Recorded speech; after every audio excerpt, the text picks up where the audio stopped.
এদিকে রানী কুঞ্জ সাজিয়েছে, দূর থেকে দর্শন করলো কে? ললিতা। ললিতা দর্শন করলো, এ কি হলো?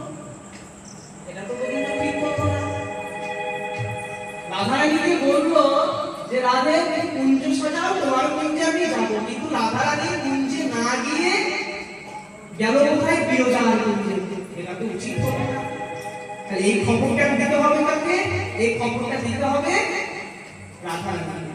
ললিতা তখন দৌড়তে দৌড়তে চলে আসছে, রাধে রাধে, ও রাধে, আরে বসে থাকিস না। ললিতা বলছে কি হলো রে? ললিতাকে রাধারানী বলছে কি হলো রে? অমন করে দৌড়তে দৌড়তে এলি? রাধে যা যা পারিস তো একবার তাকে আটকিয়ে নিয়ে আয়। কেন, কি হলো? শোন, যার জন্য আজকে তুই কুঞ্জ সাজিয়েছিস সে আজকে তোর কুঞ্জে আসবে। কেন আসবে না? কেন? আমার